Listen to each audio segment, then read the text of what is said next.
Hello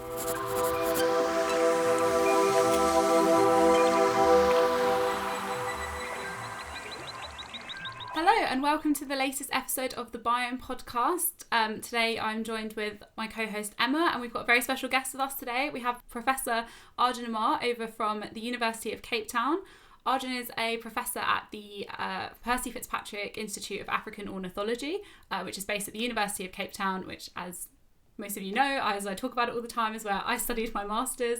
And we are talking today about raptor persecution in the UK. So Arjun has done quite a lot of work on this. He is British and now living in Cape Town, so he's done work in all over the place looking at raptors. So that's why he's come to join us today. So we're going to just be speaking to him about raptor persecution in the UK and what it is, what it means, and how it's affecting raptor conservation. So Arjun, if you could just kind of start by telling us some of the raptor species that we have in the UK and why they're important in the ecosystem. Yeah, okay. So in the UK, you've got a couple of accipiter species like the goshawk and the sparrowhawk. You have one main buteo species, which is the common buzzard. You have three, very occasionally four species of harriers. So that's the hen harrier, marsh harrier, Montague's harrier, and very, very occasionally the pallid harrier. You also have some falcon species, so peregrine falcon and the smaller falcon merlin, and also the common kestrel, which is the falcon species as well. And you also have two species of eagle, so the golden eagle and the white-tailed sea eagle. They're the main species. I guess you also have hobbies that come and breed during the summer period. Yeah, they're the main species that people will see around, I guess. I'm forgetting one or two, but yeah. I feel like that's a lot more than people realise. I think not many people would realise that there's that extent of raptors in the UK. And why are raptors important for ecosystems in the UK or just generally?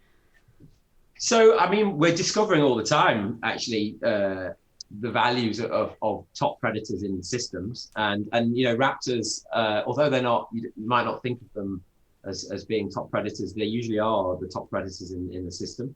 So top predators are important for all sorts of reasons. I'm sure your listeners are familiar with some fantastic examples. For example, reintroduction of wolves in Yellowstone Park.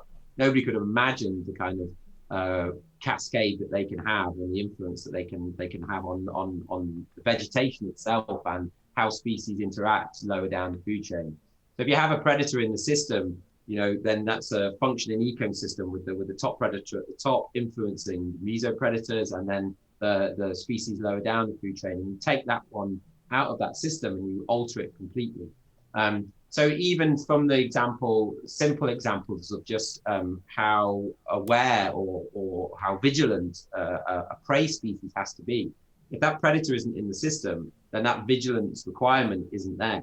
And it will alter the behavior of those prey species hugely, which will then have a knock-on effect down onto the vegetation. So I think that was one of the most amazing things to come out of the work in Yellowstone was that you added that top predator in, and what you changed was the whole vegetation.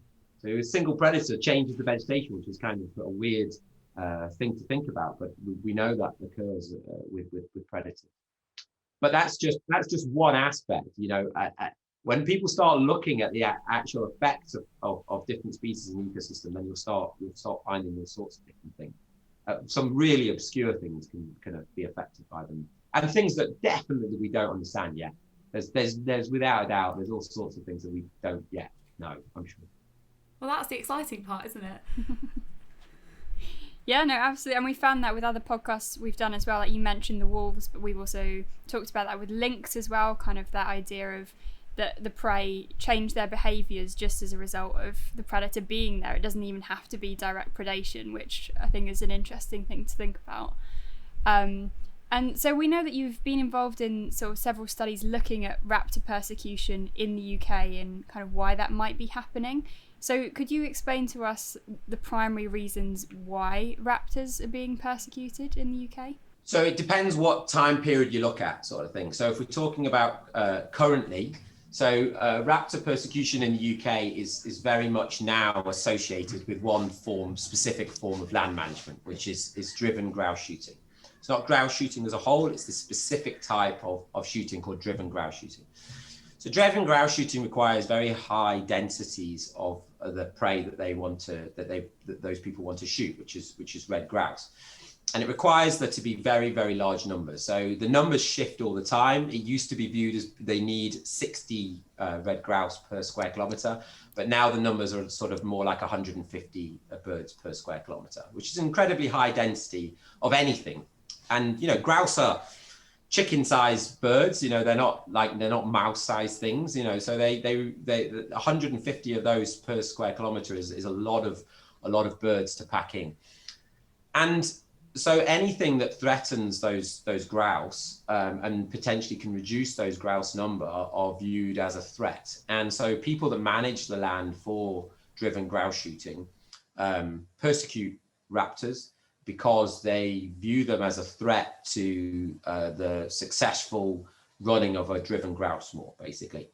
And not without some justification. So we know that actually some raptors can actually reduce the viability of grouse moors for driven grouse shooting. So work on the borders in Scotland in a place called Langham and other moors as well, that was part of the joint raptor study in the 1990s, showed that hen harriers specifically can actually suppress the cycles of grouse to a level where driven grouse shooting is no longer economically viable. So that's the motivation. That's the reason why raptors are persecuted on driven grouse moors. And how are the raptors persecuted? What are the sort of methods used? So obviously it varies, and what we know and understand is probably not necessarily the full picture, because any illegal activity is a difficult thing to get information on. And it also depends on the raptor itself. So hen harriers, for example, they don't really come to carrion very much. They occasionally do, but they're not like your typical scavenger, like a buzzard or an eagle that will cruise around, and if it sees a dead rabbit, it will go down to it. You can occasionally get harriers coming down, but not very often. So harriers, to kill harriers, they're usually shot, probably, and occasionally caught in fen traps though as well, pole traps that are set for killing raptors, occasionally. But I'm not sure we could know this for certain. Yeah, we probably can. If you look at all the actual incidences of hen harrier persecution, you'll probably find the majority of them are shot. But the numbers that are found are probably very tiny compared with the actual numbers that are killed. Almost 100% certain that that's the case. Other birds like buzzards tend to more often fall victim to poisoning, and eagles similarly poisoning as well. Goshawks probably trapped more often in crow traps and then killed. But as I say, this is illegal activity, so the data that we have to go on is relatively small. So how do you then find that? Is that based on kind of just people reporting sightings of sort of raptors that they found dead? Or I guess it makes it so hard if it is illegal to find these raptors that have been persecuted. Yeah, so they often talk about this idea of the tip of the iceberg, which is undoubtedly true. So the numbers of birds that are actually found illegally killed is small, and it's usually just opportunistically. So, for example, the hen harriers that are found are usually that they've been shot, but not shot very well, just winged, and then they've been able to fly off to another location where that person that shot them can't destroy any of the evidence, and then they're randomly found by a walker or whatever. Or obviously with the advent of satellite tagging, they might be shot, but they've got a satellite tag on, fly away. Then the satellite tag reveals they're down in a single location. Then we go to that place and we find the shot bird. Recently, obviously, again, it's walkers that might come across a poisoned bait with a dead golden eagle, which just happened the other day in the Cairngorms a few weeks ago. And the same thing if a bird's found on a trap or in a trap. And then obviously the RSPB also undertake a lot of covert investigative work, setting up cameras to reveal persecution and and looking at cameras on traps and these sorts of things. So it sort of seems like, from reading your papers and also from kind of living in the UK and visiting heather moorland, that it is primarily managed for the benefit of red grouse. So for example, you've sort of discussed in some of your papers about the burning, and that the moorland is kind of burnt in strips to perpetuate this mosaic of young, nutritious heather, which is the food source for the grouse. Does this kind of management technique or the burning have any negative impacts for other species? And is managing the system for one species beneficial to the system as a whole? So now we're going into a very broad topic, really, and that's more about whether or not managing the landscape for grouse shooting is the optimal approach for the land. And that's a huge topic, really. And it actually covers all different aspects of, economic, social, biodiversity. We can look at each part in isolation, but obviously one has to look at the holistic side of things, really. And I mean, intuitively, it kind of doesn't seem to necessarily make sense, but you've also got to think, well, we do that all over the place, don't we? We manage the fields outside your house or whatever for cattle. They're being exclusively managed for cattle or for sheep or for wheat fields. I think where the controversy comes is that these are usually natural or viewed as being, our uplands, our areas that we're not sort of intensively managing. And we think of, or we like to think of, as more wild places, and yet we're intensively managing them. And I suppose we are intensively managing for driven grouse shooting. I mean, there's no doubt the idea that a grouse moor is a natural unmanaged area is obviously clearly not the case. And I suppose it's what we want to do with our uplands more generally, whether we want to leave them natural, or whether we're happy to see them intensively managed if they don't convert to something else. And then that's where the controversy also comes in, is that you might not like that system that's in place, but what's the alternative? And that branches off into a whole nother conversation about the potential alternative for how we manage the uplands.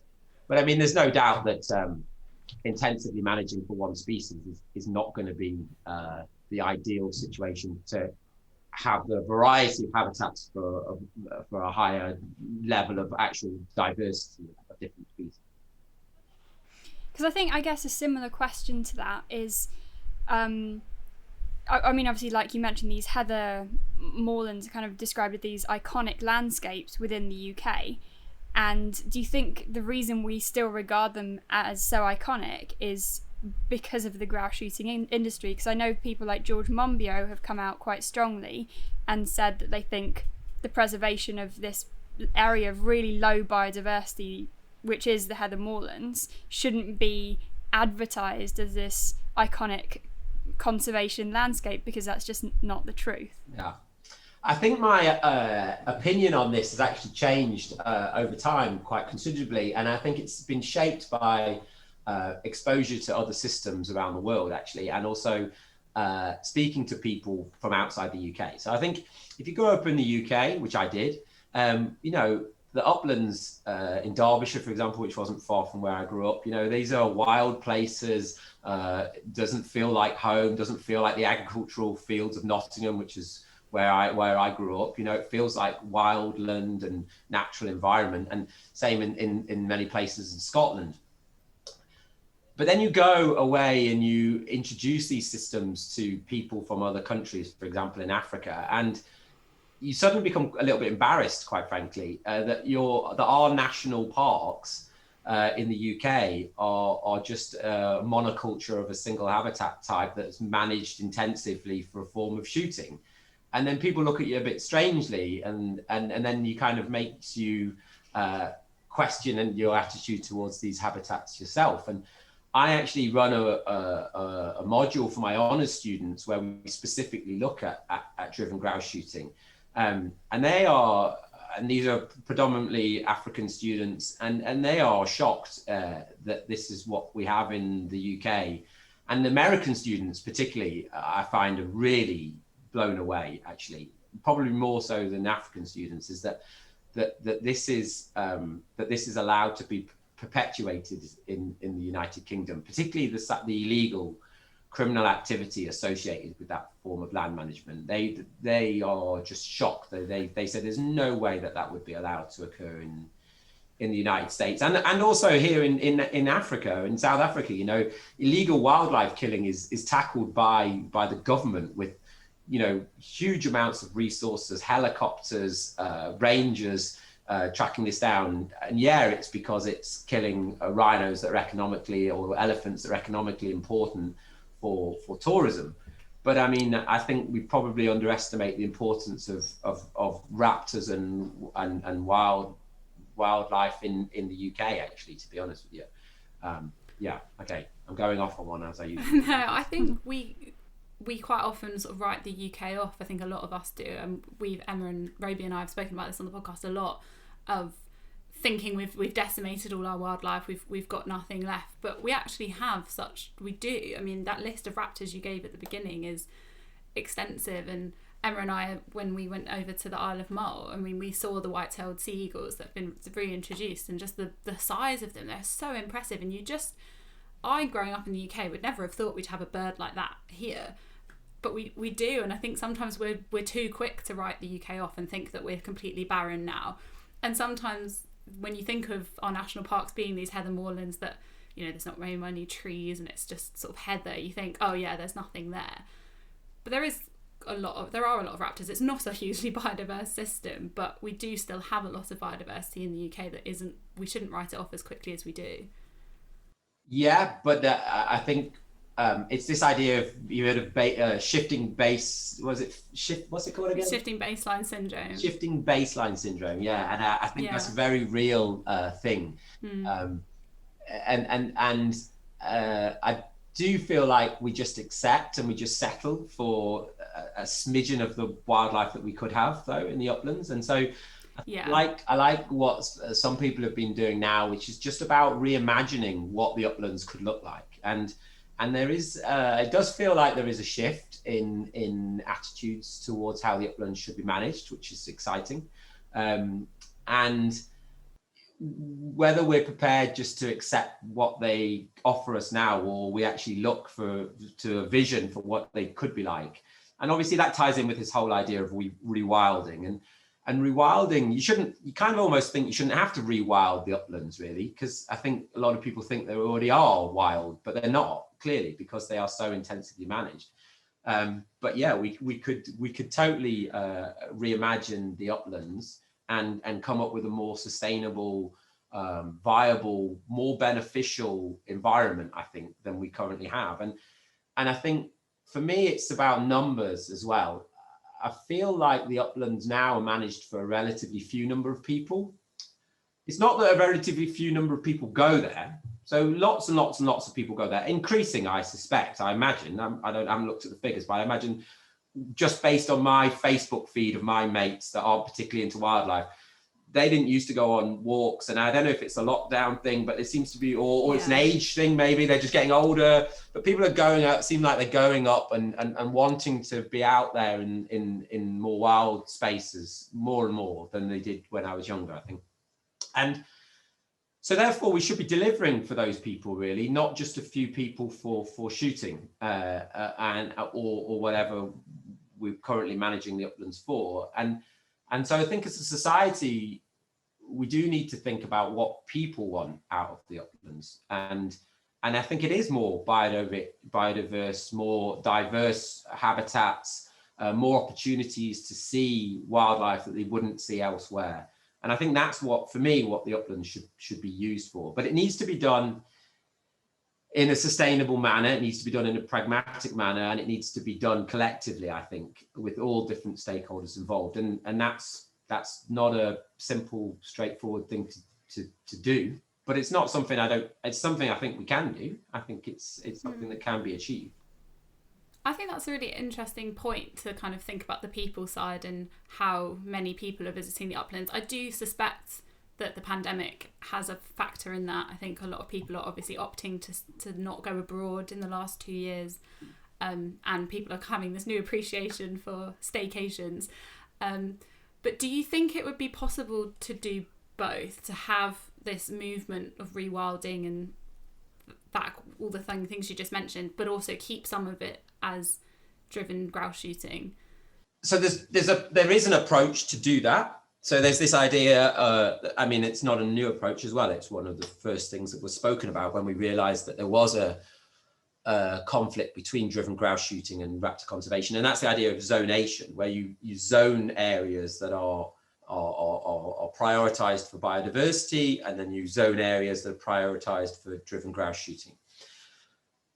Because it is probably true that most areas of the UK, this is probably quite controversial, but probably most areas, driven grouse shooting and raptor conservation are mutually exclusive. They're not compatible with each other. And that's the thing that driven grouse shooting industry actually doesn't really like to admit very often, because what it does mean is that the industry is underpinned by criminality, and obviously if you're involved in a activity, you don't want to think of or you don't want to promote the idea that you can only do your activity with criminality. But that would be what it would mean, though. If you wanted to do this sustainably in a long-term manner, even if you have zonation, you'd have to agree to either change the law or license the control of, or some form of management of raptors, whatever that is. For example, we already have it. We've got brood management scheme currently taking place in the UK, and it's a kind of a strange situation because people involved in driven grouse shooting don't like to admit that they can only do it with management of raptors, but yet they're asking for management of raptors for that reason. So it's like I don't know what you'd call it really. It's almost like a catch-22 situation. We have to have this management in place if we want to have driven grouse shooting and you want to have raptors, but we're not admitting that we have to kill raptors otherwise. Yeah, it's interesting. We did a podcast about trophy hunting, and one of the kind of big pros of trophy hunting that we discussed was that it does finance the conservation of land, and you're managing the land for the hunting industry, but that means that this land is protected. But it's very different to, I think, what the grouse industry seems to be, because firstly, trophy hunting doesn't tend to be one species, but it's also much more sustainable than this is. This feels more like breeding grouse specifically to shoot rather than a trophy hunting of wild animals, more of a sport hunting industry. It just feels very different, and it doesn't feel like we're conserving the land for the benefit of the grouse. It's more so we're preserving it for the benefit of the shooting. Yeah, no, absolutely. So trophy hunting is more akin to the kind of grouse shooting that goes on in Scandinavia. Right. So that's where you've got areas of land that there's an incentive to leave them wild, because it promotes the supply of a game bird to shoot, but you go out and shoot that in the wild environment. You're not managing it. Same as trophy hunting, really. You don't really need to manage the land that much for trophy hunting. You just need it to have it preserved so that those species occur there. And that is absolutely the difference. That driven grouse shooting really only occurs in, driven grouse shooting is uniquely British. It doesn't occur anywhere else at all. And it's very intensive management to get those densities to be very, very high to allow you to do this very specific form of shooting. You can still have shooting in a system that isn't managed. You just it just can't be driven grouse shooting. You can't flush large numbers of birds towards waiting guns. That's the reality. So it's that unique, specific form of hunting that creates this strange situation, basically. Yeah, I think leading on from that, it is a very strange situation. I kind of struggle to get my head around it, because you've got the shooting organisations saying that they are opposed to raptor persecution, but there have been very few efforts to remove this criminal activity. Do you think that's because they know it would sort of collapse the grouse shooting industry if they did? Because I was reading, so it was a statistic saying in the last 30 years, from 181 convictions, only 6 people have received jail sentences, and a lot of the rest was fines, which obviously, if you're shooting, likely to be quite wealthy and you're likely to be able to pay it anyway. I don't know, it seems like a bit of a conflict between the shooting industry and actually persecuting the people involved in illegality. Yeah, so that's a good question. So that's about motivation for stamping out illegal activity, and the shooting organizations obviously could do a lot more. I think, and this is just guessing, and you know, you need an actual social science study of hunting organizations to fully understand this. I guess by really going hard on people that the so-called bad apples, which is a silly term, but in the shooting industry, you'd be admitting the problem more. And the thing is, if you're on the defensive, which the shooting industry, driven grouse shooting industry, we shouldn't call it shooting industry, we should call it what it is. It's the driven grouse shooting industry. They are massively on the defensive at the moment, and they have been for the last decade and a bit, I guess. Because the kind of public impressions and tide seems to be turning against that industry. So if you're massively on the defensive, then you don't want to be providing greater ammunition for people to shoot you with, really. And if you're really going hard on trying to stamp out illegality and the criminality within your sport, then you're just reinforcing the point that there is that illegality. Whereas if you just sort of condemn it, but you kind of then just don't do anything about it, you're not providing extra ammunition. That would be my guess. Because I think if a lot of driven grouse shooting, people involved in driven grouse shooting, if they could go back in time, maybe 20, 30 years, if they'd gone harder on the stamping it out, then maybe they'd be in a different position here. But probably not, because if they had tried to stamp it out and the harriers and recolonized the areas, then they would have lost their driven grouse shooting anyway for large areas, because the harriers would have suppressed the grouse numbers in large areas of where driven grouse shooting is currently managed. So they find themselves in a catch-22 position as well, then maybe. Yeah, it sounds like they might do, because it's something that's benefiting them, but they know they should be against. To move on to look at a particular species and one of the studies you were involved in. So this was the red kite reintroduction in Scotland, and you looked at how the success of this introduction might be impacted by raptor persecution. But Emma and I found this quite interesting because red kites do primarily feed on carrion, so they are scavengers, and so you wouldn't expect them to be predating so much on grouse. And so I was wondering why is this raptor persecution just quite general, that it's just targeting raptors and there's not this sort of specific looking at which predators are the primary threat to grouse, and how raptor persecution is still hindering the success of primarily scavengers? Yeah, so the Red Kite study that you're referring to, so this was specifically in North Scotland and around Inverness, which is one of the early introductions. And so what you've got there is a kind of, for those of you that haven't been up there, you've kind of got the Black Isle, which is more like pasture agriculture, so kind of green land, green grass and crops and such like, but it's surrounded by it's a sea and surrounded by grouse moor areas of upland that are managed for grouse shooting.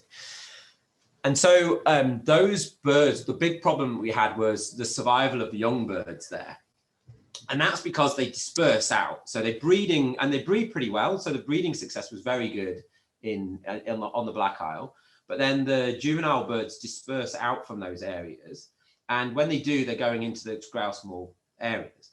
And red kites are fantastic scavenger species. So that's what they do. They're principally scavengers, particularly when they're not breeding. And so that was what we think was going on there, is there's a lot of poison baits put out, not necessarily even targeting raptors. So a lot of poison bait is put out for foxes and crows. And it's just a kind of lazy, easy way to control your predators, not necessarily targeting raptors.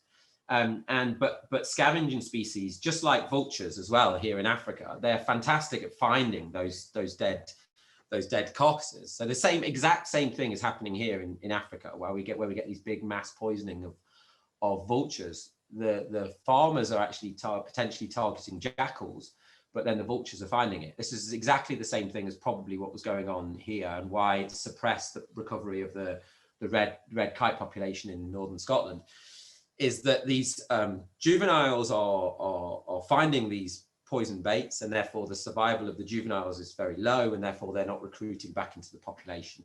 And that's the reason why we haven't had a recovery of the red kite population in northern Scotland, as you have seen down in kind of the Chilterns areas. So if I remember rightly, we compared those two. I'm just looking at that paper right now. We compared those two populations because I think, amazingly, they were reintroduced in exactly the same year. I'm sure it was Chilterns. Yeah, it was. They were introduced in exactly the same year with the same exact number of birds as well, just randomly. And then you can see that the population growth rate of the Chilterns just going up and up and up, and then the North Scotland population being held down. And then when we modelled that, we could explain all that growth rate and all that suppression of growth rate purely based on the reduction in survival of the red kite population in northern Scotland. So we knew it's exactly the driver behind that. So you should be seeing the same number of birds in North Scotland as you are seeing the Chilterns, and you're just not. And that, as far as I know, the same situation still remains in the case in Scotland. The population still hasn't recovered or increased in the ways it should have done. I mean, I guess we've seen that as well with other species where you've got an isolated patch where you don't have wildlife corridors or protected areas, for example. I don't know if it would ever be possible for them to expand out of that if, like you say, it's just surrounded by grouse moors. I imagine that'd be quite difficult for them to ever expand. Well, there's enough space for the population to increase even in that location in terms of the numbers. It's just that the juveniles' survival rate is suppressed, so they're not able to come back and recruit into the population because they're just not able to survive. So the red kites are really FitzPatrick, which means they always come back to where they kind of were bred from. But they disperse out and then they come back in again. But these guys are dispersing out, getting killed, and then not being able to recruit back into the population.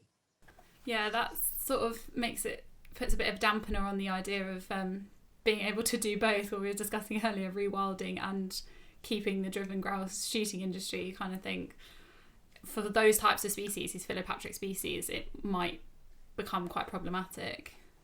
Well, I think if you did do that zonation situation, where you agree to allow certain management of predators and keep driven grouse shooting, there has to be some kind of regulation and licensing system there, and presumably you would include a non-approved method. So if you license an area for driven grouse shooting and yet illegal poisoning is still occurring, then they would lose their license. And I mean, perhaps you're going to come on to this later, but obviously in Scotland, that's the plan at the moment. They're planning on licensing driven grouse shooting. So that will be a fantastic space to watch over the next 5 to 10 years to see if that approach bears some fruit. I mean, I think it's a sensible, really sensible thing to do. I was delighted to see when they passed that. And, you know, the Scottish government still haven't actually legislated for that yet, but I mean, I understand there's stakeholder discussions going on at the moment as to actually how to implement it.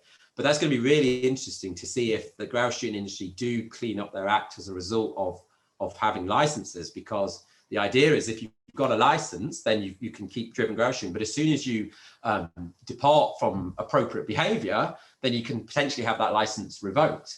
And, you know, the ability to shoot, you know, when it comes down to money, which we also haven't spoken about, but, you know, these estates are worth a huge amount of money, and they're worth a huge amount of money because they're based on the number of grouse they shoot.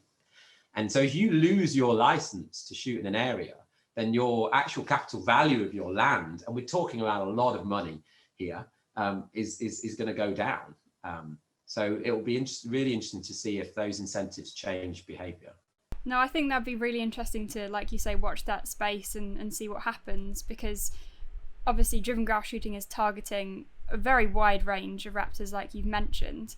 And So do you think that this illegal killing of raptors is posing a significant threat to the conservation overall of these species? Do you think that is a significant threat to these raptors? It varies from species to species. So not for things like buzzards or kestrels. So they're still targeted and killed on grouse moors. But, buzzards are thriving in the UK. Kind of weirdly, that actually, I'll take where I grew up again. So I was amazed to see that about, 5 years ago. I went back to my village, never saw a buzzard in my entire life. And I went back there and I saw them flying over where my house used to be. And it was just like, wow, can you imagine that? That's just amazing that kids are growing up seeing that. That is just awesome. But if you could probably go up now to areas of the uplands in the peaks, and you'll probably see less buzzards in the main areas where it's driven grouse shooting for buzzards. So at a local scale, it's reducing their numbers, but at a national population scale, it's not. For a species like buzzard, for species like hen harriers, then we know it is. England, has a handful of hen harriers. Went down to 0 in, I think it was 2013, went down to no successful hen harriers fledged in the whole of England. And the numbers nationally are without a doubt being suppressed. So I think the estimate is that the UK has space for about 3,000 hen harriers, and the numbers vary, but they're kind of 500 to 600 pairs in the UK. So 1/6 of what could be realised in the UK, and that is undoubtedly due to levels of persecution which are massive in the grouse shooting for hen harriers. We did do some work on this looking at peregrines in the north of England, and we showed that the level of persecution for peregrines on grouse moors is probably influencing the numbers of peregrines outside of grouse moors because of this source sink system operating there. So you've kind of mentioned a few sort of solutions to this conflict between the driven grouse shooting industry and the conservation of raptors. You've sort of mentioned zonation, obviously licensing, and we've discussed briefly how it does sort of come down to economics. And we've spoken about this a lot in various other podcast episodes, that giving an economic value to wildlife, it does wonders for its conservation. And at the moment, the shooting industry is worth so much more than the tourism industry. Are there any other solutions to this conflict that you can think of? I don't agree with that statement at all, though. Okay. So there's no way I think that grouse shooting is worth more than tourism. At the moment, even now? I don't think so, no. So just take the Peak District, right? So Peak District, just think how much tourism is spent on, but it depends what you think, what you include here. So why do people go and get Airbnbs in the Peak District? They go there because they want to go for walking, and they want to go climbing and stuff like this. And the amount of people that go so I went to the Peak District about 3 years ago, and the numbers of people that are, because the Peak District's famous for being this national park surrounded by very high density areas: Sheffield, Derby, Nottingham's not that far, Manchester. What else is there? But anyway, large numbers of conurbations and stuff like that. And the number of people you see going to those areas is huge. These people pay money. Those Airbnbs, those houses that were those barns that were all being done up and being ready and beautified, and the pubs that were there and the restaurants and stuff. There's no way that driven grouse shooting in those areas is generating more money than that tourism is. That's good. The difference, though, is where the money is going and how it's distributed, right? So that's money going to a person that owns a barn and rents it out as an Airbnb, or a guy that owns a pub or whatever, or a brewery that owns a pub. The difference is that the money isn't going to the land and the landowners. Yeah? So the tourism aren't giving money to Mr. Such and Such or Mrs. Such and Such that owns the land. Okay. The only money that's going to them is through driven grouse shooting or through subsidies, environmental subsidies from the government. So in terms of the actual economics to society as a whole, there's more money going in as a result of tourism already to those areas. It's just where that money's going. Okay, well that's really positive to hear. I'm glad that that's what you think, because that's obviously. Well, I don't know if it's positive because it doesn't necessarily influence how that land's being managed. True. I guess that's the problem, isn't it? That's the point of where the money's going, who has control to change the management, and that comes down to economics. But you'd hope that if it sort of seemed like there was potential to make more money through tourism and therefore keeping the land wild and keeping it as biodiverse as possible, that would hopefully eventually lead to a shift in management. I think that comes down to this idea of public goods then. So, and that's where we decide where money goes. And, I wasn't a big fan of Brexit, but the one silver lining that I saw was the idea of us being able to get out of the common agricultural policy. And that allows you then to redistribute the money that you think should be spread around people that own land in a different manner. And you pay for public goods, actually delivering something that the public want. And I think the public don't want driven grouse shooting. I would be very surprised if you ask the average person that goes to the Peak District, what do you want this land to look like and how do you want it to be managed?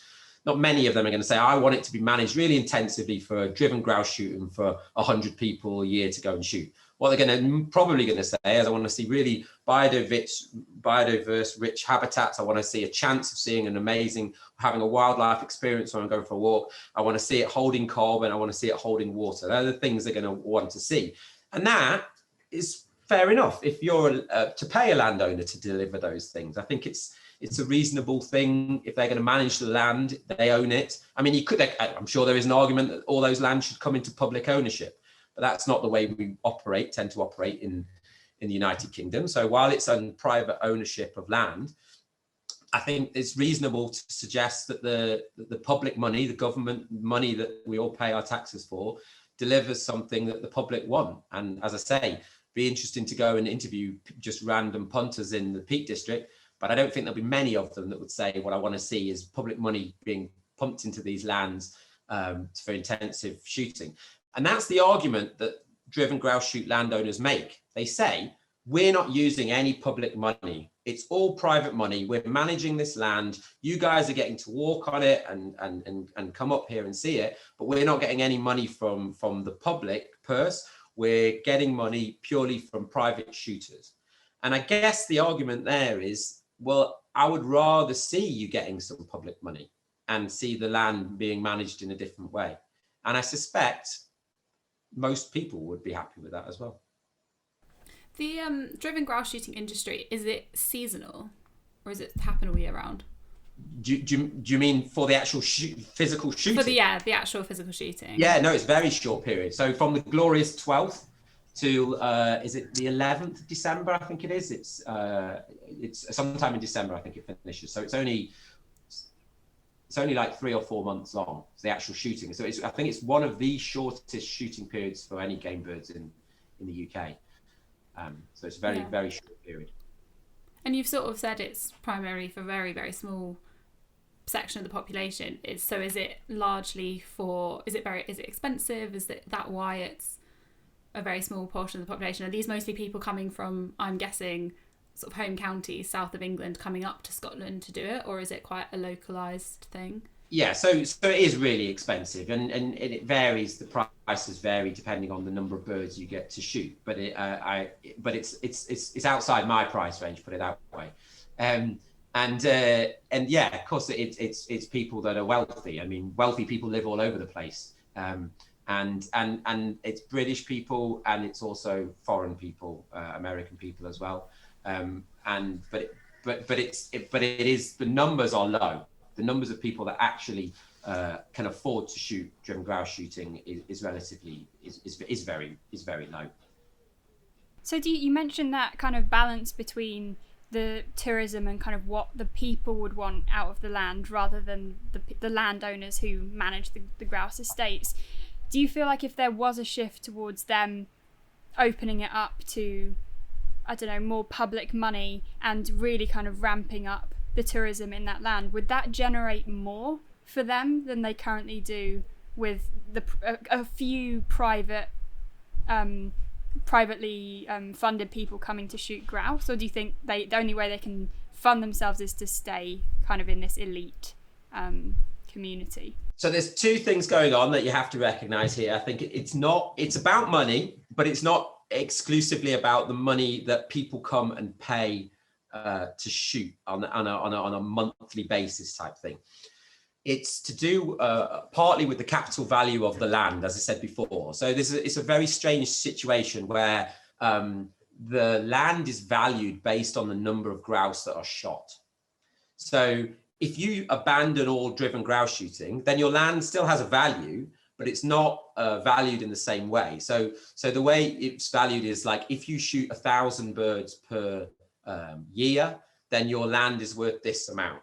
Okay, so it's quite a strange situation whereby some of the money coming in is paying for your management, but it's not like you're getting a huge amount. It's not like an average normal business where, I'm going to make this amount of money each year, so this is why I'm doing this activity.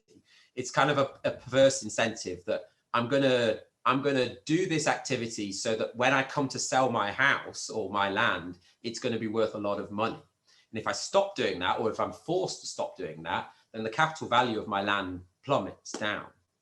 And that's why I think potentially licensing, that's what I was kind of getting at before, is the reason why licensing potentially has such a powerful influence is because it probably will influence the capital value of the land. So it's a bit like owning a house or a cottage and painting it and renting it out for Airbnb. You're going to get some money back for painting it when you're renting it out for Airbnb. But then in 10 years' time, you want to sell it.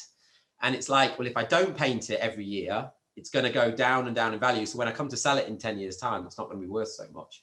So there's quite a lot of different economics at play. It's not as kind of simple as a lot of other land management types might be. Yeah, no, I don't know if that answers. Yeah, no, it does. I think it's more complex than I realised. Maybe I don't think I know enough about the land management system. But I guess another question we had, I feel like we can't not mention COVID because it's been happening everywhere.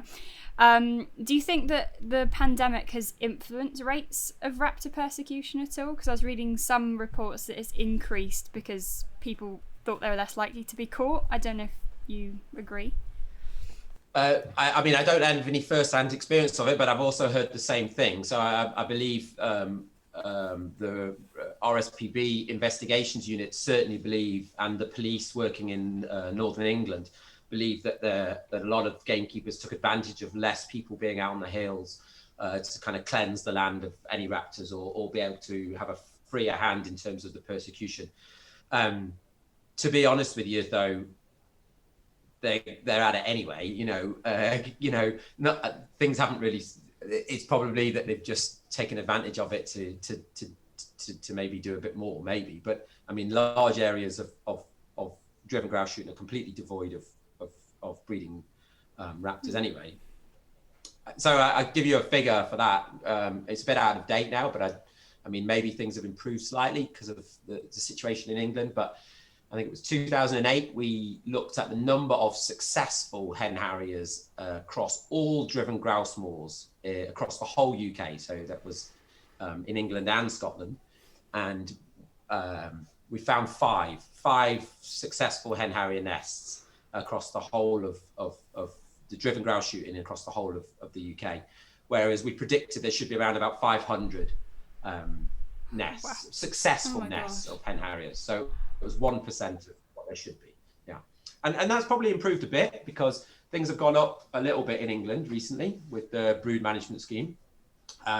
It does look like it is working a bit in England. There was, I think it was 60 young fledged last year. So there is some indication that it's improving things in England. So those numbers probably have gone up a little bit, but yeah, it gives you an idea of the level of cleansed environment that those driven grouse shoots are for certain raptor species. Yeah, that's absolutely wild, that statistic. On the COVID point, I think it'd be interesting. I wouldn't expect you to know this. I'm not sure anyone would know this. It's probably too early, but it'd be interesting to see if COVID also impacted the driven grouse shooting industry, because that time period you gave, we had a month, the whole of November, the UK was completely shut down.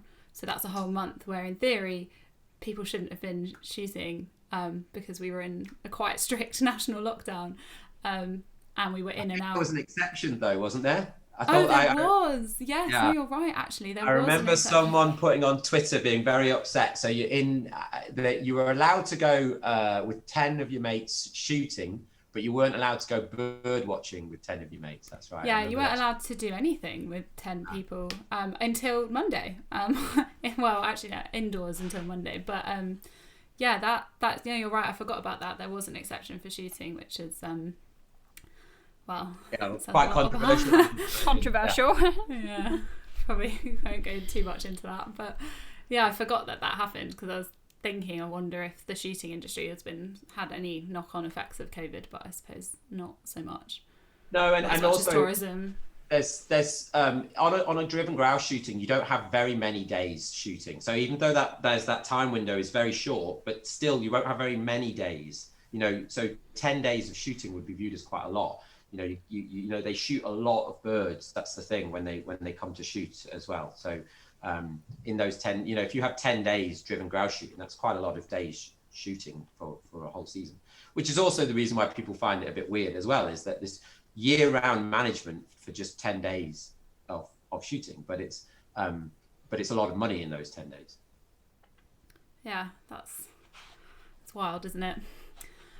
So I think we'll kind of start to wrap things up now. I don't want to take up too much of your time. We've gone through a lot. I'm sure there's so much more we could say on this topic. But we wanted to end with a final question to ask you what the general public can do if they come across a dead raptor that they think might be a victim of persecution, and if they want to report a crime against raptor, what should they do? Where should they go? So as far as I know, the best thing to do is contact both the police and the RSPB. That's usually the advice that I've seen, is that if you come across something that looks suspicious, you should contact the police and also the RSPB at the same time. Brilliant, thank you. No, I think that's helpful. Thank you. So yeah, I think we'll wrap that episode up here. We don't want to take up too much of your time, and we've already covered a huge amount. I think my head's definitely spinning a little bit of all the economics involved in this. It's so much more complicated than I first realised. But we want to say a massive thank you to you, Arjun, for coming on. That was really interesting. I really, really enjoyed that. And so thank you so much for giving your time to come and speak to us. I'm sure our listeners are also very grateful. Pleasure. Thank you so much. I really felt like I learnt a lot, and also reading your papers as well. It's really, really interesting to kind of delve into this more, because I mean, as conservationists, we care a lot about UK wildlife and the raptors that are here. So it's good to get a perspective of what the threats are, kind of how they're doing, and how we can move forward with that in the future, I think. Yeah, we'll include some of Arjun's papers in the links with this podcast. So as usual, to end off, if you want to hear more from us, you can visit our website, which is biome-project.co.uk. You can find us on YouTube, which is the Biome Project, or on all your podcast channels of just the Biome Podcast. And of course, we're on Instagram as well, the Biome Project. So we're everywhere. You'll find us, and we will make sure to include some links to Arjun's work so you can read up more about this. So yeah, I think that's everything for today. Thank you so much for listening, and we will see you next time. See you next time.